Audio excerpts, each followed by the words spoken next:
আসসালামু আলাইকুম ভিউয়ার্স, আপনারা দেখছেন মিম গোট ফার্ম। আর আমি আছি আপনাদের সাথে মোহাম্মদ মজার হোসেন। ভিউয়ার্স, আমরা বাংলাদেশে অনেকেই ছাগল লালন পালন করে থাকি শখের বশে।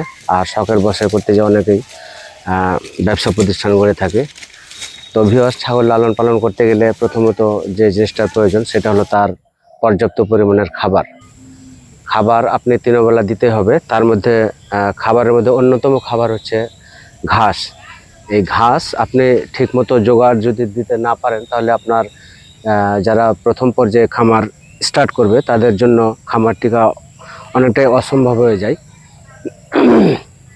তো যার কারণে আমি এখানে দেখেন, আমি এখানে বেশ কিছু জমি ঘিরে রেখেছি। তো এখানে বিভিন্ন জাতের ঘাস আছে, আমার এখানে 5-7টা আইটেমের ঘাস আছে। এখানে দেখছেন এগুলো সরগম, সুদান, জাম্বু ঘাস। এগুলো আমি বীচি রোপণ করেছিলাম। এটা হচ্ছে আপনার যে এটা 4বার বেরিয়েছে। আমি এটা যদি এবার কাটি তাহলে 5বার কাটতে পাওয়া যাবে। এটা মানে 5বার কাটা পড়বে। এটা অনেক ঘন ছিল আর কি। হ্যাঁ, এটা পাতলা হয়ে গেছে আস্তে আস্তে।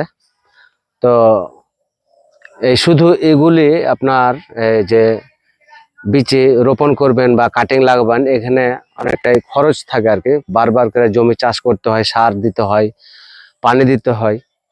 তো এর বিকল্প আরেকটা বুদ্ধি আছে যে আপনার জমিটাকে যদি আপনি ঠিক মতো ওইভাবে যে আমি যেইভাবে ঘিরে রেখেছি এইভাবে জাল বা নেট বা অন্যান্য তারের বেড়া দিয়েও আপনি আপনার জমিকে যদি ঠিক মতো ঘিরে রাখেন, তাহলে এখানে দেখতে পাচ্ছেন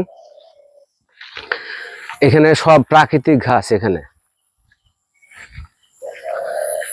মাশাআল্লাহ, এখানে দেখতে পাচ্ছেন, এখানে যা দেখতে পাচ্ছেন সব প্রাকৃতিক ঘাস। এই প্রাকৃতিক ঘাসে আমার তেমন কোনো খরচ নাই। খরচ বলতে সিম্পল কিছু খরচ আছে। হালকা পাতলা আমি এখানে ডিএপি দিই, ইউরিয়া দিই, হালকা কিছু পটাশ দিই। ইনশাল্লাহ এই ঘাসগুলো হয়ে যায়। এই ঘাসগুলো আমি যদি এবার কাটি তাহলে 6বার কাটা হবে। তাহলে বুঝেন আপনারা, আমি এখানে কোনো কিছুই করিনি, জাস্ট হয়তো একটু পানি দিই আর একটু সার। এখানে আমাকে বীজ রোপণ করা লাগে না।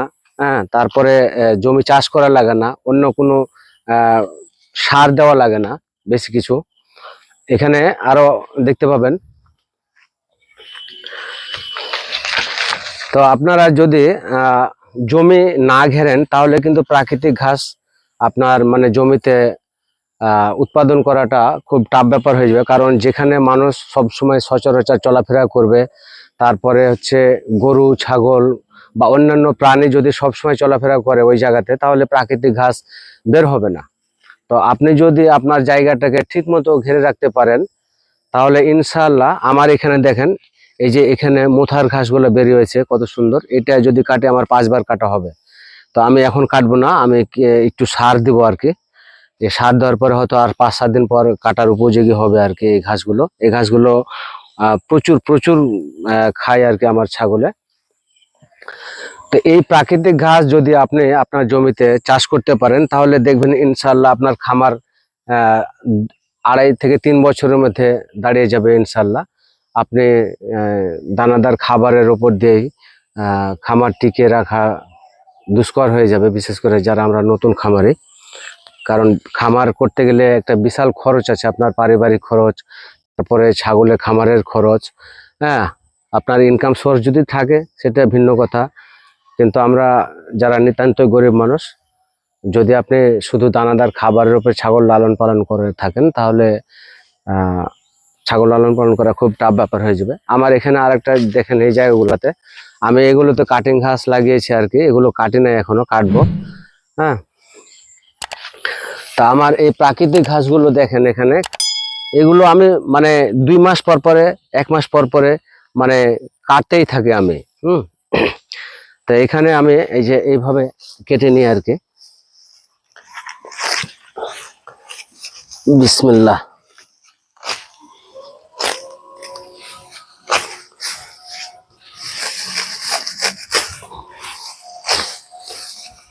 আমি এইভাবে কেটে নিই বারবার করে। এখানে কাটার পরে যদি আমি কিছু সার দিয়ে দিই, হ্যাঁ, তাহলে আবার দেখবেন এরকমই হয়ে আবার ঘাসটা বেরিয়ে যাবে। আমি আবার 1 মাস বা 15 দিন বা 20 দিন পরে আবার কাটতে পারবো মন চাইলে, বা কাটি আমি রেগুলার ভাবে। হ্যাঁ, তো এই ঘাসের উপরে কিরকম চাহিদা আপনারা সবাই জানেন, প্রাকৃতিক ঘাস। তো ভিউয়ার্স, আমি এখন দেখাবো আমার ছাগল কিভাবে ঘাসগুলি খায়। তো আমার ভিডিওটি যদি ভালো লেগে থাকে তাহলে আমার ভিডিওতে অবশ্যই একটি লাইক দিবেন এবং শেয়ার করবেন। আর আমার চ্যানেলে যারা নতুন অবশ্যই চ্যানেলটি সাবস্ক্রাইব করে আমাদের পাশে থাকবেন। তো ব্যাস, এখন আমি দেখাবো আমার ছাগল কিভাবে ঘাসগুলি খায়। আমি আরো ঘাস কাটবো, ঘাস কেটে নেওয়ার পরে আমার ছাগলের সামনে দেব। প্রিয় ভিউয়ার্স, এখানে দেখতে পাচ্ছেন আমার খাঁচাতে এই প্রাকৃতিক ঘাসগুলো সাজিয়ে নিয়েছি। এখন আমি আমার ছাগলগুলিকে খেতে দিচ্ছি আর কি। আমি তাদের ঘরে বন্দি রেখেছি, এখন ছাড়বো।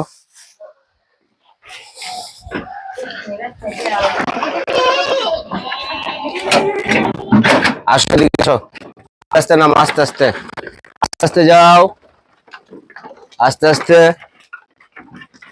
আস্তে আস্তে।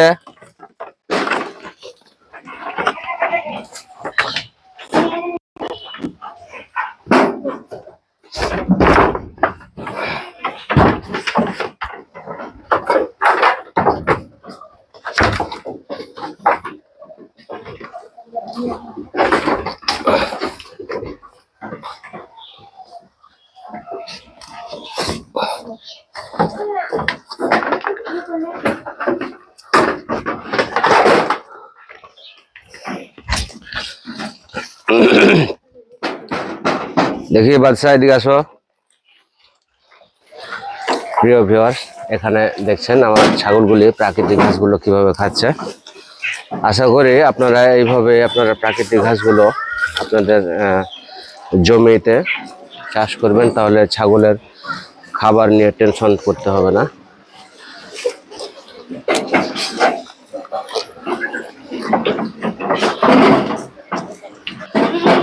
এরা দুষ্টু, এই জন্য এদেরকে বেঁধে দিচ্ছে। এটা হচ্ছে রাজা, আর একজন বাদশাহ আছে। আমার খামারের বিডার এগুলো এখনো ব্যবহার করি নাই। দেখি, এদিকে আসো, এদিকে আসো, এদিকে আসো, এইদিকে আসো। এ হচ্ছে আমার খামারের সবচেয়ে, এটা এখন ছোট বাচ্চা, কিউট বাচ্চা। হ্যাঁ, কি শোনা? এই যাও যাও। তো প্রিয় ভিউয়ার্স, আশা করি আপনাদের ভিডিওটি ভালো লাগবে।